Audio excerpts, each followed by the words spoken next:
नागपूर जिल्ह्यातील रामटेक तालुक्यातून ही अत्यंत धक्कादायक आणि हृदयद्रावक घटना समोर आली आहे।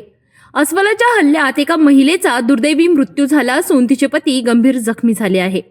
मिळालेल्या सविस्तर माहितीनुसार नागपूर जिल्ह्यातील रामटेक तालुक्यात रविवारी ही दुर्दैवी घटना घडली।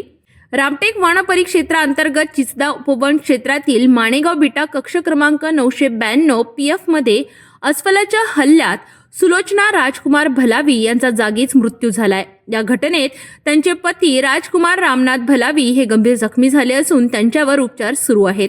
काड्याला गेलो तुम्ही एक वेळ काड्या केलो, आलो वापस, पाणी वगैरे पिलो काड्याजवळ। मग तिनं म्हणली चालमध्ये काड्या मीनं पाय लावू, गेलो तिच्यासोबत। तर अलग अलग गेले थोडेसे 10-15 फुटाचे हिशोबानं। तिथे उभी राहिली आणि मी काड्या कापत होतो। ते कोणाकोण आले, 2 अस्वल तर मलाही नाही दिसले ना तिलाही नाही दिसले। एका दमानं तिच्यावर हमला केले ते। एका अस्वलनं मारलं तिला तर ते 3-4 पलटी मारलं गोट्यावरच।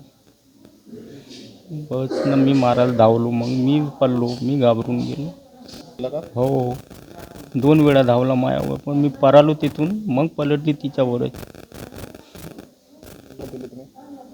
आजी तिकडून 2-3 माणसं येत होते इकडे, तेव्हा त्यांच्याकडे धावलो मी, सांगितलो का अस्वल म्हणून तेव्हा पराले होते ते। घटनेची माहिती मिळताच वन विभागाचे अधिकारी, रामटेक व देवलापार पोलीस स्टेशनचे कर्मचारी तात्काळ घटनास्थळी दाखल झाले। मृतदेह रामटेक येथील उपजिल्हा रुग्णालयात शवविच्छेदनासाठी पाठविण्यात आला असून पुढील तपास सुरू आहे। या घटनेमुळे परिसरातील नागरिकांमध्ये भीतीचे वातावरण असून वन विभागाने नागरिकांना जंगल परिसरात जाताना सतर्क राहण्याचे आवाहन केले आहे। अस्वलाच्या हल्ल्यामुळे घडलेल्या या घटनेने संपूर्ण परिसर हादरून गेला असून वन्य प्राण्यांच्या वाढत्या हालचालीमुळे नागरिकांच्या सुरक्षिततेचा प्रश्न पुन्हा एकदा ऐरणीवर आला आहे। नमस्कार, मी राहुल शिंदे, वन परिक्षेत्र अधिकारी रामटेक।